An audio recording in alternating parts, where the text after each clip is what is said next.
નમસ્તે વિદ્યાર્થી મિત્રો, હું છું ભાર્ગવ લાઠિયા અને સ્વાગત છે તમારું ફરી પાછું આપણી આ એજ્યુકેશનલ એક્સપર્ટ યુટ્યુબ ચેનલ ઉપર.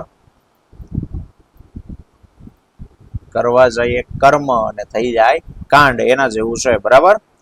તો સ્વાગત છે તમારું આપણી આ એજ્યુકેશનલ એક્સપર્ટ યુટ્યુબ ચેનલ ઉપર. મિત્રો, આજે આપણે ધોરણ 10માં વિષય વિજ્ઞાન અને ટેકનોલોજીમાં પ્રથમ સામયિક પરીક્ષા માટેના જે મોસ્ટ આઈએમપી પ્રશ્નો છે એની વાત આપણે કરવાના છીએ. ઓલરેડી 2 ગુણના એટલે કે સેક્શન બી અને 3 ગુણના એટલે કે સેક્શન સી ના આઈએમપી પ્રશ્નોનો વિડીયો છે તે મૂકી દીધો છે. જો તમે ન જોયો હોય તો નીચે લિંક આપેલી છે, જ્યાં જઈને જોઈ શકો. અને ગેરંટી કે ભાઈ એમાંથી જ પ્રશ્નો છે તે તમારા આવશે. કોઈ 2-3 પ્રશ્નો બહારના હોઈ શકે, પરંતુ આપણી પાસે ઓપ્શન છે અથવા છે એટલે લગભગ તમે એની અંદરથી આપણા 56 માંથી 56 માર્ક્સ છે તે મેળવી શકો, બરાબર છે? ચલો, તો અહીંયા વિભાગ ડી છે, જેમાં તમને 20 માર્ક્સના હોય છે. વિભાગ ડી જેમાં તમને 8 પ્રશ્નો આપેલા હોય છે. 8 માંથી તમારે કોઈ પણ 5 એટેન્ડ કરવાના હોય છે, લખવાના હોય છે. અને જનરલી બોર્ડ પ્રમાણે એ જે પ્રશ્નો છે એ ચેપ્ટર 2, 5, 1 અને 13 માંથી છે તે આવતા હોય છે. પરંતુ મિત્રો, પ્રથમ સામયિક છે એટલે ચેપ્ટર ઓછા હોય તો બની શકે કે આ જે પ્રશ્નો છે આની સિવાયના ચેપ્ટરોમાંથી પણ પૂછે. આમાંથી તો પૂછાશે જ 2 માર્ક્સ 4 માર્ક્સના, પણ આની સિવાયના જે ચેપ્ટરો આપણા પ્રથમ સામયિકના અભ્યાસના હોય એમાંથી પણ પૂછી શકે, બરાબર છે? ચાલો, તો શરૂઆત કરીએ. સવાલ નંબર 1 બીજા ચેપ્ટરથી કે ભાઈ, આલ્કોહોલ અને ગ્લુકોઝ જેવા સંયોજનો હાઇડ્રોજન ધરાવે છે, પરંતુ તે એસિડની માફક વર્ગીકૃત કરી શકાતા નથી. એસિડની માફક વર્ગીકૃત નથી થતા. તે સાબિત કરવા માટેનો પ્રયોગ વર્ણવો. બોર્ડની અંદર પૂછાઈ ગયેલો છે, બરાબર. બીજું છે, દાણાદાર ઝિંકની સલ્ફ્યુરિક એસિડ સાથેની પ્રક્રિયાનો પ્રયોગ સમજાવો. તો મિત્રો, આ પણ બોર્ડમાં પૂછાઈ ગયેલો છે. હા, અને એક જાહેરાત તમને અત્યારે કરું કે હમણાં નહીં, દિવાળી પછીથી, એટલે કે જ્યારે તમારી દ્વિતીય સામયિક અને બોર્ડની એક્ઝામ નજીક હશે ત્યારે હું એક સ્પેશિયલ વિડીયો બનાવવાનો છું કે જેની અંદર આખી આપણી આ ચોપડી ધોરણ 10ની વિજ્ઞાનની અને એમાં જેટલા અગત્યના પ્રયોગો છે, તમારી પાસે તમે કન્ફ્યુઝ થતા હશો કે સાહેબ પ્રયોગ એક્ઝામમાં પૂછે પણ ટેક્સ્ટ બુકમાં કઈ વ્યવસ્થિત પ્રયોગ તો આપ્યા નથી, ડાયજેસ્ટમાં આપ્યા, નવનીતની અંદર આપેલા નથી, બરાબર? તો અમારે આ પ્રયોગ ક્યાંથી મેળવવા? કારણ કે પ્રયોગ એટલે હેતુ, સાધન, પદ્ધતિ, આકૃતિ, અવલોકન, નિર્ણય, આવું વ્યવસ્થિત લખ્યું હોય તો એ પ્રયોગ કહેવાય. તો આવા પ્રયોગો મારી પાસે છે. હું એનો વિડીયો આખો એક બનાવવાનો છું, પણ હમણાં નહીં. હમણાં આપણી પાસે થોડાક જ ચેપ્ટરો છે. આખી ચોપડીમાંથી જેટલા ચેપ્ટરમાં મોસ્ટ આઈએમપી પ્રયોગો છે ને, એનો પ્રયોગનો એક અલગથી વિડીયો, બરાબર, દિવાળી પછી બનાવશું. આપણે જોવાનું ભૂલતા નહીં, બરાબર? એના માટે ચેનલને સબસ્ક્રાઇબ કરેલી રાખો એટલે તમને નોટિફિકેશન છે તે મળી જાય. ચલો, ત્રીજું છે ક્લોર-આલ્કલી પ્રક્રિયા NaOH ની બનાવટની, બરાબર. અને આ પદ્ધતિમાં ઉદ્ભવતી ત્રણેય નિપજોની ઉપયોગિતા આપો. તો હાઇડ્રોજન ઉત્પન્ન થાય, ક્લોરીન ઉત્પન્ન થાય અને NaOH. બીજી રીતે એમ પણ પૂછે કે ભાઈ આપણે ટૂંક નોંધ લખો, NaOH અથવા NaOH ની બનાવટ સમજાવો અને એમાં મળતી ત્રણેય નિપજના ઉપયોગો. ચાલો, બીજું છે ટૂંક નોંધ લખો pH માપક્રમ, most IMP. Plaster of Paris, મિત્રો, છેલ્લા બોર્ડના પ્રશ્નો પેપર તમે જોશો તો છેલ્લા 5 માંથી લગભગ 2 થી 3 ની અંદર આ પ્લાસ્ટર ઓફ પેરિસ છે તે પૂછાણેલો છે. છઠ્ઠું છે બેકિંગ સોડાની બનાવટ અને એના ઉપયોગો લખો. ભાઈ, બેકિંગ સોડાને કેમ બનાવવાનો? ખાવાનો સોડા, બરાબર. સોડિયમ હાઇડ્રોજન કાર્બોનેટ અથવા સોડિયમ બાયકાર્બોનેટ, 4 માર્ક્સ માટે. અને 7મું, દૈનિક જીવનમાં pH નું મહત્વ અથવા રોજિંદા જીવનમાં pH નું મહત્વ. પણ મિત્રો, 5 મુદ્દા હતા. 5 ન પૂછે 4 માર્ક્સમાં, કોઈ પણ 2 પૂછે, પણ આપણે 5 તૈયાર કરી નાખવાના, એટલે એમાંથી આપણને જે પૂછે એ થઈ જાય, બરાબર? તો આ હતો ચેપ્ટર 2 ના પ્રશ્નો. ચલો, 5મા ચેપ્ટર પર આવીએ. તો કે ભાઈ, મૂત્રપિંડ નલિકાની નામ નિર્દેશન વાળી આકૃતિ દોરો અને મનુષ્યમાં મૂત્રનું નિર્માણ સમજાવો. કે ભાઈ કઈ રીતના મૂત્ર નિર્માણ થાય છે. 9મું, મનુષ્યના પાચન તંત્રની નામ નિર્દેશન વાળી આકૃતિ દોરો અને તેમાં આવતા મુખ્ય ભાગોના નામ જણાવો અને જઠરની અંદર પાચન સમજાવો. આવો પ્રશ્ન પણ બોર્ડમાં પૂછાઈ ગયેલો. આખું પાચન તંત્ર નહીં પૂછે તમને, કારણ કે બહુ મોટો સવાલ થાય. એટલે આકૃતિ દોરવાની પૂછે અને કા મુખમાં થતું પાચન સમજાવો, કા જઠરમાં થતું પાચન સમજાવો, કા નાના આંતરડામાં થતું પાચન. આમાંનો કોઈ એક તબક્કો આપણને પૂછે. ચલો, આકૃતિ આપી છે, નીચે આપેલી આકૃતિનું અવલોકન કરો ને એને લગતા સવાલ.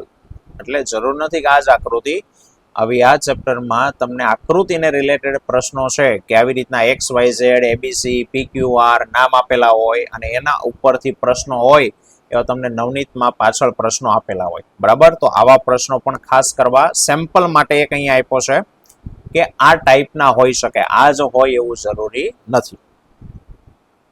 ચલો, આકૃતિ પર્ણરંધ્રની છે, આપણને ખ્યાલ છે. સવાલ છે કે ભાઈ એક્સ ને ઓળખો. તો સાહેબ એક્સ શું છે? તો કે આ વચ્ચેનું છિદ્ર એ જ વાયુરંધ્ર છે, આપણું પર્ણરંધ્ર. અને એમાં થતી બે ક્રિયા, તો કે સાહેબ એક પ્રકાશ સંશ્લેષણની પ્રક્રિયામાં કાર્બન ડાયોક્સાઇડ લે અને ઓક્સિજન મુક્ત કરે, અને બીજું શ્વસનની ક્રિયામાં એ ઓક્સિજન લેશે, બાષ્પોત્સર્જન દ્વારા પાણી ગુમાવશે. વાય ને ઓળખો. તો સાહેબ વાય શું છે? તો કે વાય આ ભાગ તો કે એ હરિતકણ છે અને તેમાં થતી પ્રક્રિયાનું નામ લખો. તો કે હરિતકણમાં પ્રકાશ સંશ્લેષણ થાય અને એનું સમીકરણ લખવાનું છે. બરાબર, C6H12 6CO2 પ્લસ 12H2O, સૂર્યપ્રકાશ ક્લોરોફિલની હાજરીમાં C6H12O6 plus 6O2 plus 6H2O. Z ને ઓળખો. તો મિત્રો ઝેડ અહીંયા એરો માર્યો છે, તો એ મૂત્રપિંડ આકારના રક્ષક કોષો છે. અને આપેલી આકૃતિ માટે કઈ સ્થિતિ તમે વિચારો? તો સાહેબ અત્યારે વાયુરંધ્ર ખુલ્લું છે. અને ચોથો, દિવસ દરમિયાન વહન સંદર્ભે એક્સ નિર્દેશિત ભાગ વિશે દેખાય, તમે શું વિચારો છો? એક્સ, તો કે સાહેબ વાયુરંધ્ર ખુલ્લું છે. બરાબર, આવું કહી શકાય. અથવા સવાલમાં થોડી એરર હોય એવું મને લાગે છે.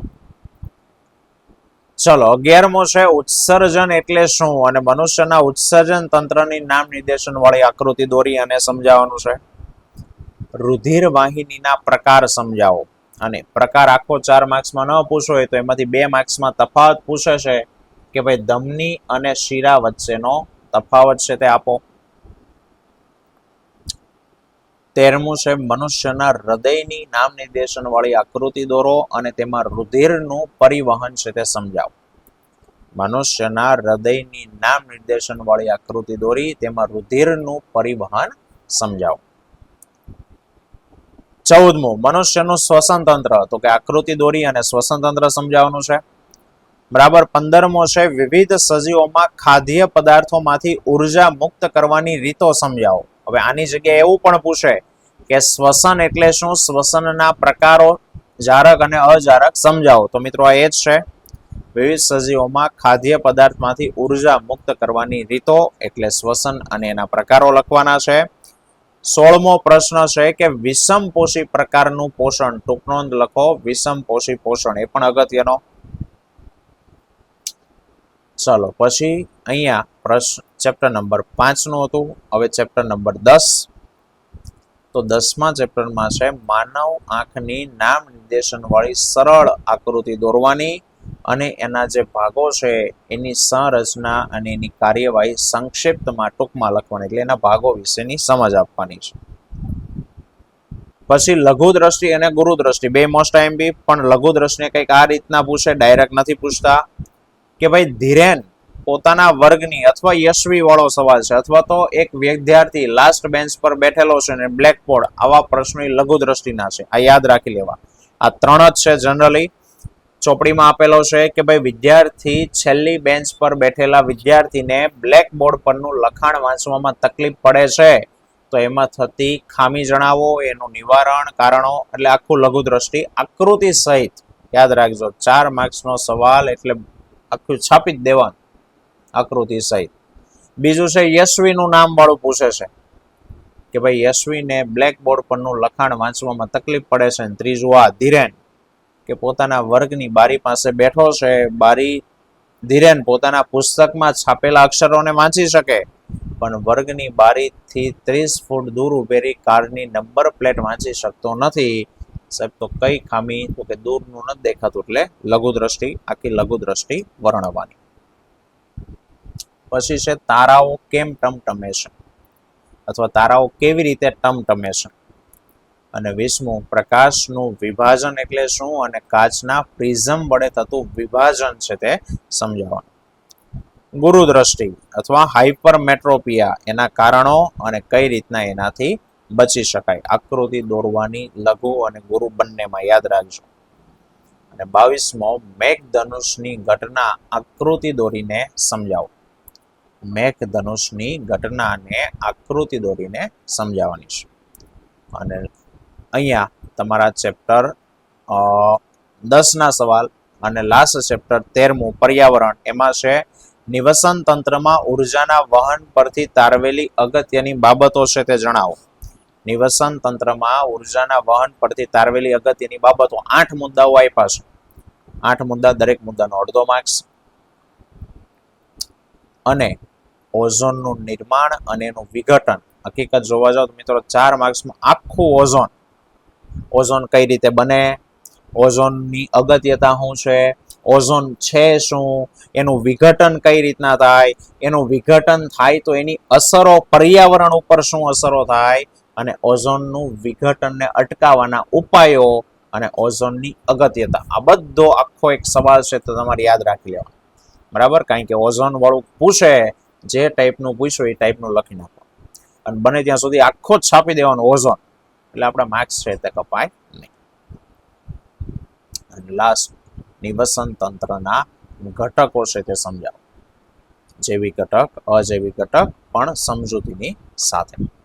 બરાબર, ફરી પાછું લાસ્ટ આગળના વિડીયોમાં કીધું એ પ્રમાણે સોલ્યુશન માટે હું તમને એક્ઝામથી અગાઉના થોડાક દિવસોમાં હું એની PDF ટેલિગ્રામ ચેનલ પર મૂકવાનો છું. બરાબર, ત્યાં જઈને તમે જોઈ શકો, પણ બને ત્યાં સુધી આ પ્રશ્નોના જવાબ જાતે મેળવવાનો ટ્રાય છે તે કરજો. બરાબર, જાતે સમજજો, બાકી રેડીમેડ હું લાસ્ટમાં તમને આપીશ.